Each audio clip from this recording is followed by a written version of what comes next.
All right, so we are talking about, we're going to wrap up cellular respiration and we're going to start photosynthesis today.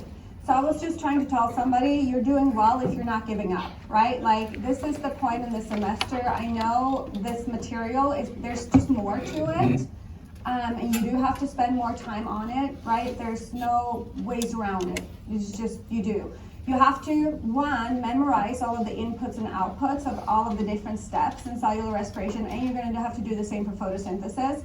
And then on top of that, there's some conceptual stuff, right? Not just memorizing, but actually understanding kind of what's the process and what's happening. So if you haven't done, right, the things that I've asked, like, please do these step by step. It's not too late, but you do have to do it now, right? You cannot do it the day before the exam. I can't emphasize that enough. So please do yourself a favor and do spend some time with it, and then break it up, because it's too much to just look at it all in once in one big chunk. All right, so actually before we kind of do a review of the electron transfer chain, let's do a review of cellular respiration all in all. You understand that this, we've evolved, right? We've evolved to have this kind of pathway to make what molecule? We're not making glucose, we are making ATP using glucose, right? Glucose is an input. So we have evolved that, and you can actually think about it backwards. I think that helps. If you can do it backwards, then you truly understand it, right? So what's the last step that we started talking about? It is oxidative phosphorylation, right? And the very last step is actually chemiosmosis, which is part of oxidative phosphorylation. That's when the protons are going through from where they've been highly concentrated down their concentration gradient through this enzyme, and that's when the magic happens, right? That's when we get all of this ATP out of it in the end. So working backwards, right? Okay.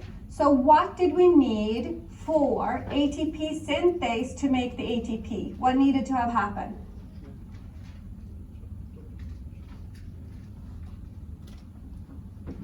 What has to be there? What has to be present for this to happen? I'm not trying to trick you. There has to be a concentration gradient, right? There has to be a proton motive force, which is what we're calling it when you have a lot of protons up here, right? So working backwards, for this to happen, for the ATP synthase to make ATP, you have to have the concentration gradient, right? Okay, so what has to happen to make the concentration gradient? We're working backwards. Well, we have to have the electron transport chain, right?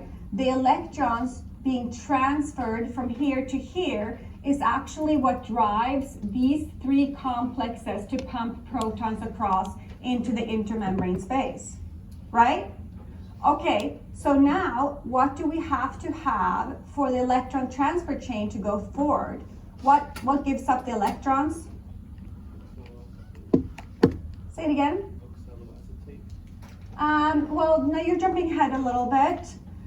Good, but we're still, what's giving off the electrons into the electron transfer chain? NADH, right? And FADH2, very good. So we need those molecules to get the whole thing going. Again, working backwards, what generates the NADH and the FADH2? Where do we get most of those guys from? Most NADH is generated from the citric acid cycle or the Krebs cycle, right? Great, citric acid cycle, and that is in here, in the matrix, right? Do you remember that? That process is happening in the matrix, and so literally these products are gonna be, right, entering into the electron transfer chain at this step. Okay, great. So we needed that to make this happen. Working backwards again, what do we need to enter the citric acid cycle? We need a couple of things, but what is one of the things that we need? Very good. So not coenzyme A. Coenzyme A is actually added on to the pyruvate to create acetyl-CoA. So you were on the right track, right? So coenzyme A is involved to make that molecule that goes into the citric acid cycle, and that molecule that goes into the citric acid cycle is called acetyl-CoA. Very good, okay? So you can look at that slide, it should make sense to you, right? We add coenzyme A, it's a coenzyme that ultimately makes the acetyl-CoA that you need that to enter the citric acid cycle. What else do you actually need to enter the citric acid cycle? Oxaloacetate, right? And that is the one product that actually keeps regenerating itself because it's a cycle, right? Okay, so we need acetyl-CoA to enter the citric acid cycle. Working backwards, what can create acetyl-CoA? Pyruvate oxidation, right? So that's the product from pyruvate oxidation. Very good. All right. So what do we need to do? What product do we need to make pyruvate oxidation happen? What's the reactant to pyruvate oxidation? Pyruvate. How do we get pyruvate? From glucose doing what process? Glycolysis. There you go, right? So I think it's actually really helpful to do that. First, you learn it in the correct order, right? Like step one, glycolysis, step two, pyruvate oxidation, step three, citric acid cycle, step four, oxidative phosphorylation, right? That's the order. But if you start understanding, then you memorize the inputs and outputs, then you can actually work backwards, understanding, okay, to get into this step, I would need this product, right? I think that is a useful study tool. So I know a lot of people are asking, like, what can I do to do better in the class, blah, blah, blah. It is reading before you come to lecture, right? Reading material before you come here so you can take notes and actually kind of follow along. Otherwise, it's very, it's a lot, right? And secondly, try to ask questions. If you are confused, stop and ask a question. I highly encourage that. And then when you're studying, don't just write, quiz yourself, make tables, try to quiz yourself, and then form study groups. So try to find people that you can talk to and quiz yourself. And then go to TA hours, right, and office hours on top of that. All right, so that's kind of review of all of cellular respiration, right? Working backwards in cellular respiration. But we kind of stopped here, and I know you were all zoning out because it's a lot. Right? It is a lot of information. That's a long lecture-heavy class. And so I wanted to review this specific part a little bit more. So as we said, we get NADH and FADH2 from where they produce, most of them are produced in the citric acid cycle, right? That's happening in here in the matrix, right? And what are they? Do you remember what I likened them to? They're like an Uber, right?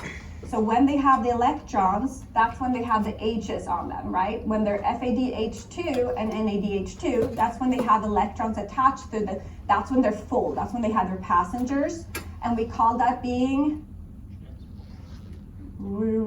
reduced, right? If you have electrons, you're reduced. You can also think of that as being higher in energy, right? Okay, so we got these high energy molecules from the citric acid cycle, and they're giving up their electrons in the first two complexes of the electron transport chain. I told you this, right? Like I like one, it's labeled 1, 2, 3, 4, and then it's ATP synthase. Now this guy gives it up at complex 1, and FADH2 is giving it up at complex 2. So I kind of like that because it's easier to memorize, right? That, okay, NADH is gonna donate its electron to complex 1, and FADH2 is gonna donate its electrons to complex 2. What happens? These electrons are actually being transferred through, just think of it as, okay, the next protein wants the electron more than the other one. So if I've made a chain of students here, it's like you're grabbing a thing, right? And it's moving along just because the other person is grabbing harder, right? And when that is energy moving forward, when that's happening, there's 3 of these guys that are important because they're pumping protons across when this is happening, right? So complex 1, 3, and 4 are the ones that actually pump protons against the proton concentration gradient, right? Up the concentration gradient. There's already a lot of protons up there, but they want to generate an even higher concentration gradient. That takes energy, and the energy is actually coming from those electrons being transferred across, right? So they're pumping up all of this stuff. Now, once that, once you have a lot of protons up here, what do we call the force again? It's in bold, so you need to memorize that term on your slides. It's called I said it already one time. It's proton motive force, right? Once you've created that proton motive force, then how are the protons going to want to go back? How are they going to want to go back? Which direction? If you have a lot of them over here, are they going to want to go back down? Yes, right? You have a lot of them here, you don't have a lot here. Naturally, they're going to want to flow back down. And the way that they can do that is through ATP synthase. This enzyme actually has a spot for the protons to go through. Do you remember what the properties were of things that can actually pass through the plasma membrane? Can a charged ion pass through? No, right? And that's what's so useful now, is that it can't pass through. That's actually useful. If it could, we wouldn't be making as much ATP, right? No, how is it passing through? Well, there is a tunnel in the ATP synthase where it actually can do that. And then that force of the protons flowing through is generating enough energy to create all of these ATP molecules from ADP. You also have to understand, what else do we have hanging around here? We have phosphate groups hanging around. Like inorganic phosphate is obviously going to have to be around here, because otherwise you had nothing to couple this ADP with, right? The actual bond making of putting that phosphate group onto the ATP or onto the ADP becoming ATP, that is generated by the force of the protons moving through. What are some questions or concerns or hiccups you're having at this point? You understand this concept? If I'm talking about it, you kind of understand it? Or is there something that's confusing? Or is it just a lot? It's just a lot, okay? So that's fine. That just means spending more time with it, right? That means going over it again, and we can do another brief review on Thursday, right, of this stuff, because it is more complex. But right, memorizing what these guys are, what they're called, right? What are the carriers called? They're giving up the electrons. It's all about a flow of electrons at this point to generate the proton gradient, meaning you have more of these H pluses up here. Now they can go back through, and that creates ATP. Right, so what's happening at this step? If I ask you on an exam question, what is the purpose of the electron transport chain? If you answer me to make ATP, then you're jumping ahead a little bit, right? So if I ask you again now, what is the purpose of the electron transport chain? Creates the gradient, very good. That is the purpose, right? Creates the proton gradient. That's the purpose of the electron transport chain. So that's what's happening here. And right, this is in the inner mitochondrial membrane. You do have to know that location. Remember how we were looking at the mitochondria and the cristae, we're looking at that space, how it's a smaller space. So naturally it's easier to make a concentration gradient if you have a smaller space, right? Otherwise, if it was somewhere else where you had larger space, you would have to pump even more protons across to fill that space, right? To make that concentration gradient different. All right, and then the last part of oxidative phosphorylation is chemiosmosis, and that is when this protons are moving through ATP synthase, and that builds the ATP in the end, right? So oxidative phosphorylation consists of both the electron transport chain and chemiosmosis. Both of those things belong to oxidative phosphorylation. Do you remember also we talked about different ways to make ATP, right? We had this is oxidative phosphorylation. This is the only time in cellular respiration we're actually using oxidative phosphorylation. So this is where we create most of our ATP, right? We have created like 4-something ATPs up until then. What process did we use to create that ATP? Substrate level phosphorylation, very good, right? So that looked a little bit different than this, right? But you also kind of think about it in terms of numbers. Lots of ATP being generated in oxidative phosphorylation, not very much with substrate level phosphorylation. Okay, right, so it's up here. Oxidative phosphorylation builds most of the ATP generated through cellular respiration. This is another picture looking exactly at the same thing, right? It's, again, the electron transport chain and then chemiosmosis happening at the end, right? So what is it doing? A complex number 1, NADH, is giving up the electrons, right? What's happening when it's doing that? Protons are being pumped up through complex 1. The electrons are actually going to be passed through this enzyme. You don't have to worry too much about this. And then FADH2 gives its electron up to complex 2. The electrons are going to keep traveling up and forward. Complex 3, when those electrons are being transported across, will also pump protons across. These electrons are actually going to go to what's called cytochrome C. You don't have to know much about that either, just that it wants electrons more than the previous one. It's not pumping protons. Do you see that? That one is not a transmembrane protein, right? It's not a tunnel across, so naturally it's not one of the ones that actually generates the gradient. Okay, and then finally we get to complex 4 where electrons are going down, and this is very important. What happens at complex 4? What's happened to the energy of the electrons, first of all? Once they have traveled through, do they have more energy or less energy when they started? Less. They've traveled, okay? They've traveled a long way. They've actually are not buzzing at high frequency. They have a little bit less energy. But who still wants electrons, no matter what form they come in? Oxygen, right? So at complex 4, this is really important.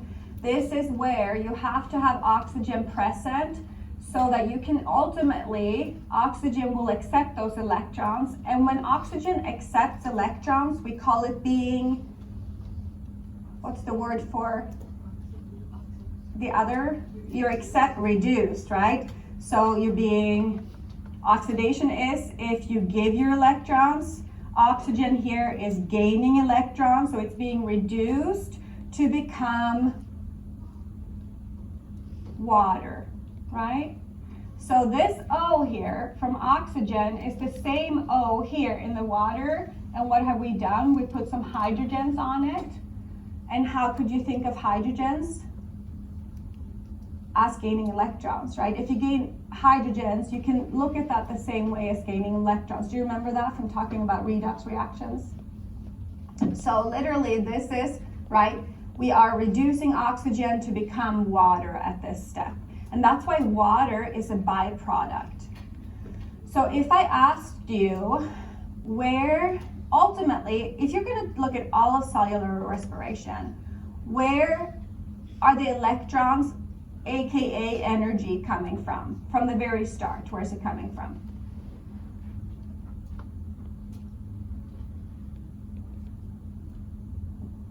They're coming from somewhere.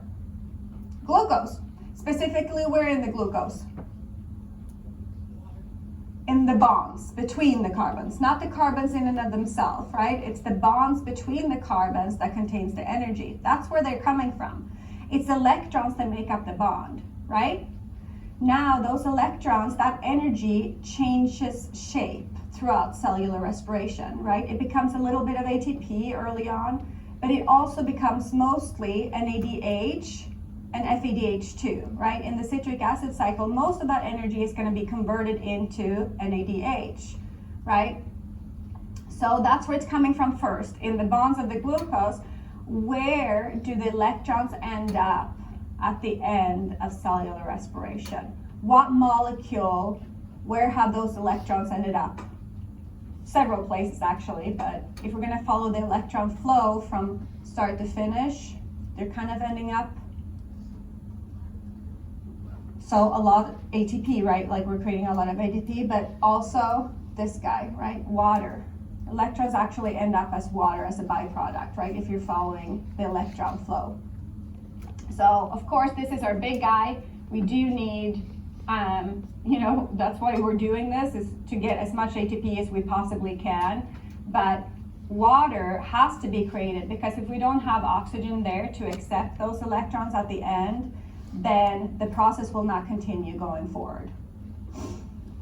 Okay, so that is the electron transport chain. And then chemiosmosis is literally, we talked about it several times. So chemical, right, osmosis, so something going down its concentration gradient, right?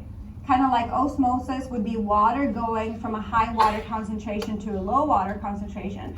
Chemiosmosis means protons going from high concentration to a low concentration, right? So this is because the concentration of protons is so high in the intermembrane space because of the electron transport chain, those guys are going to want to go down. And they can do that through ATP synthase. So ATP synthase is an enzyme, but it is not an enzyme floating around. It's actually stuck in the membrane, in the inner mitochondrial membrane, and that allows protons to move back into the matrix. So this is energy being released in that process, and that whole energy is called a proton motive force. So ATP synthase uses the power of proton motive force to generate new ATP, and it takes roughly the movement of 4 protons to make 1 molecule of ATP. Don't focus on that detail that much, okay? That's not that crucial, but just FYI, right? So roughly 4 protons this is happening, right? All the time, and you need roughly 4 protons to make 1 ATP molecule in the end. There was something else I wanted to say. There's questions like this too, like, okay, talking about the electron transport chain, what's moving across the proteins in the electron transport chain? What's being transferred from one protein to another protein in the electron transport chain? From one protein to another, what are you moving? Electrons, right? So some people somehow answers protons to this, getting those two confused. Protons are not moving from one complex to another, right? They're being pumped into the intermembrane space while the electrons are moving across. Does that make sense? Right, so heads up, when you're looking at that kind of a question, if it's asking you specifically, what's moving from one complex to another, complex 1, 2, 3, 4, that would be the electrons are being moving, right? And then what's moving into the intermembrane space, or what's being pumped into the intermembrane space, those are the protons, right? All right, so that's the part where ATP synthase needs, right? ATP synthase needs this proton motive force. This one, don't spend too much time on this figure alone. What it's trying to tell you is how important oxygen is, but I've been kind of hammering that home, right? Like, what's the role of oxygen? It's the final electron acceptor, right? That's something you just have to memorize. It's the final electron acceptor of cellular respiration, of the electron transport chain. Now, what this is kind of trying to illustrate is how much energy each of these this electron has, right? So if it's on top of the stairs, it has higher energy, and as it's moving through the electron transport chain, it kind of is reduced in energy. So that's all it's trying to illustrate. And ultimately here, right, it will pair with that oxygen. This is where the oxygen will actually accept this electron, and that ultimately is what creates that water that we talked about, right? So that's what this is trying to illustrate. Okay, all right. So that's it, right? That's the whole thing in a nutshell. So go back to this figure when you're studying. Again, go back, make sure that you can, right? Tell me, what are the inputs and outputs of glycolysis? Where does it happen? Inputs, outputs of pyruvate oxidation, where does it happen? Inputs, outputs of the citric acid cycle, where does it happen? And then oxidative phosphorylation, where does it happen? And this is a review slide of the mitochondria, right? But what process happens in here? There's two. In the yellow spot here. What happens in here? In the matrix. Very good. Pyruvate oxidation and the citric acid cycle, right? Very good, okay? Then, where's the electron